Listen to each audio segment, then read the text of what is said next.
सो traders, एक बहुत बड़ी अनाउंसमेंट सेबी से आई है जिसके अंदर निफ्टी 50 का लॉट साइज 50 क्वांटिटी से चेंज होकर 25 हो गया है। तो ये लॉट साइज कब से एप्लीकेबल होंगे, इससे एज ए ट्रेडर आपको क्या फायदा होगा और क्या लॉस होगा, ये सब हम इस वीडियो के अंदर डिस्कस करने वाले हैं। तो वीडियो के एंड तक जरूर देखना ताकि आपको पूरी इन्फॉर्मेशन मिल जाए। और अगर आपको लिटरली ये वीडियो इन्फॉर्मेटिव लगता है तो प्लीज इस वीडियो को लाइक जरूर करना और चैनल को सब्सक्राइब जरूर करना ताकि मुझे मोटिवेशन मिलता रहे। तो जैसा कि आप स्क्रीन पर देख पा रहे हो, यहाँ पर national stock exchange / lot size for Nifty 50 derivatives contract, यहाँ पर ऑप्शंस की बात चल रही है। The new Nifty 50 lot size has been reduced from 50 to 25। ठीक है, तो पहले एक लॉट का साइज 50 क्वांटिटी हुआ करता था, अब वो 25 हो जाएगा। मींस पहले जो आप लॉट खरीदते थे, सपोज 5000 का एक लॉट खरीदते थे, वो लॉट आपको अब 2500 रुपए में पड़ेगा, सस्ता पड़ेगा। ठीक है, सेकेंड लाइन में लिखा है for Nifty 50 the revised lot size for the first weekly expiry will be contracts expiring second में। मतलब कि सेकेंड में की जो एक्सपायरी होगी आने वाले मंथ की, उस फर्स्ट वीक से ये लॉट साइज का नया रूल एप्लीकेबल होगा।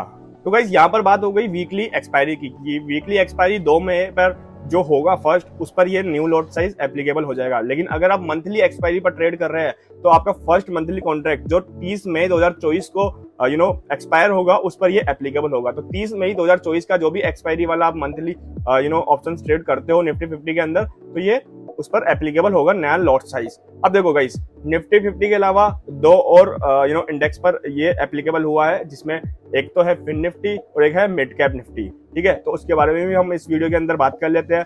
तो ठीक है, तो यहाँ पे लिखा हुआ है new Nifty 50 lot size has been reduced from 50 to 25। ये अपन डिस्कस कर चुके हैं कि 50 से 25 हो जाएगा। The lot size of the financial services, Nifty financial services मतलब फिन निफ्टी, ठीक है, has been reduced from 40 to 25, मतलब 40 से 25 हो जाएगा। While the lot size of the Nifty mid cap select, यानी कि मिड कैप निफ्टी, उसका रिड्यूस होगा 75 से 50, यानी कि 75 से 50। और ये भी उसी तरीके से होगा, मतलब सेकंड में जो आपका फर्स्ट वीक होगा और इनकी जो फर्स्ट वीकली एक्सपायरी होगी उस वीक में वहीं से ये एप्लीकेबल होगा, और मंथली में भी ये end of the month applicable होगा। However, the lot size of the bank Nifty remain the 15, मतलब बैंक निफ्टी का जो लॉट साइज है अभी 15 क्वांटिटी का, वो वही रहेगा, उसमें कोई चेंजेस नहीं हुआ है। गाइस, उसमें अगर चेंजेस होगा तो काफी बुरा होगा पहले ही चीज। अब आती है गाइस मेन बात, एज ए ट्रेडर आपको न्यू लॉट साइज सिस्टम से प्रॉफिट हो या लॉस, ये हम डिटेल में डिस्कस करते हैं। तो सबसे पहले बात आती है ब्रोकरेज की। तो गाइस, पहले आपको एक लॉट परचेज करने के लिए आपको पे करना पड़ता था 20 रुपीज एज एन ब्रोकर। ठीक है, तो एक लॉट में आपको 50 क्वांटिटी मिलती थी पहले। ठीक है, अब आपको वही एक लॉट के अंदर ब्रोकरेज तो 20 रुपीज पे करना ही है, लेकिन आपको जो क्वांटिटी मिलेगी वो मिलेगी 25, यानी कि आपको एक लॉट में ऑफकोर्स कम क्वांटिटी मिल रही है, लेकिन आपको ब्रोकरेज वही पे करना पड़ रहा है।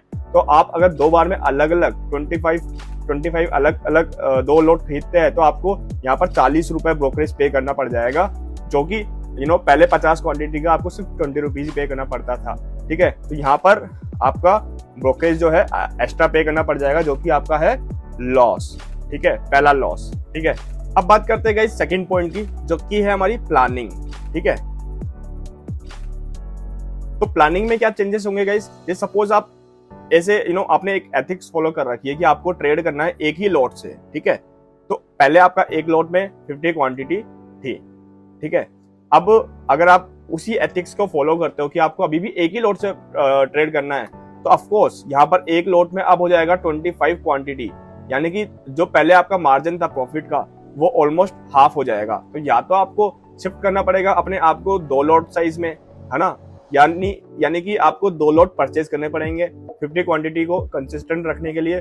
वरना अगर आप ऐसा नहीं करते हो तो आपको अगर एक ही लॉट में ट्रेड करना है तो आपको मिलेगी 25 क्वांटिटी और ऊपर से ब्रोकरेज भी अलग लगेगा। तो यहाँ पर भी गाइस आपको लॉस है। तो यहाँ पर आपको नई प्लानिंग लानी पड़ेगी अपने अकॉर्डिंग, क्योंकि नया लॉट साइज सिस्टम और प्रॉफिट और लॉस ये सब पूरा चेंज हो जाएगा इसके बाद। अब तीसरा पॉइंट है guys profit and loss, P&L। ठीक है, तो कभी कभार गाइस क्या होता है, ऑप्शंस का प्रीमियम बहुत हैवी होता है, बहुत हाई होता है, तो एक लॉट भी आपको काफी महंगा पड़ता है। लेकिन यहाँ पर उस सिचुएशन में कभी मार्केट काफी स्पीड से ऊपर जा रहा होता है तो कॉल्स के प्रीमियम बहुत ज्यादा स्पीड से बढ़ते हैं, तो 250, 300, 500 रुपए का हो जाता है, तो आप उसमें एंटर नहीं कर पाते क्योंकि उसको परचेज करने के लिए आपको मार्जिन ज्यादा चाहिए रहता है। तो इस सिचुएशन में अगर आपको एक लॉट खरीदना है तो पहले जहां आपको 15,000 रुपए चाहिए रहता था वहां पर आपको 7,500 रुपए चाहिए रहेगा, तो उसमें आप एंटर कर सकते हैं, मतलब कम आपके अमाउंट के साथ में भी आप उसमें एंटर कर सकते हो। सेकंड चीज, अगर आप जीरो हीरो में भी ट्रेड करते हो, जीरो ये सुना होगा आपने काफी,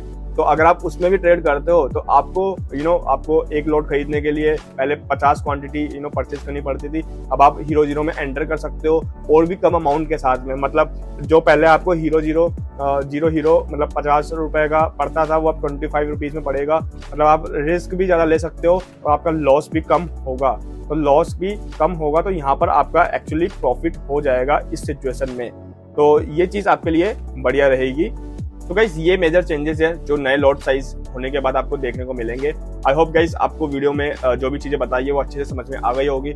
स्टिल आपको कोई क्वेश्चन और कमेंट्स है तो आप कमेंट सेक्शन में मुझसे पूछ सकते हो, मैं डेफिनेटली वहां पर आपका आंसर करूंगा। इसके अलावा आपका क्या राय है नए लॉट साइज को लेकर वो आप मुझे कमेंट बॉक्स में जरूर बताइए। क्या ये आपके लिए अच्छी बात है या फिर बुरी बात है? ऑफ कोर्स आपके ओपिनियंस का मुझे इंतजार रहेगा। मिलता हूं आपसे अगले वीडियो में। अगर आपने इस चैनल को स्टिल सब्सक्राइब नहीं किया तो प्लीज सब्सक्राइब कर लेना। तो मिलता हूं आपसे अगले वीडियो में, तब तक के लिए bye bye, take care, love you.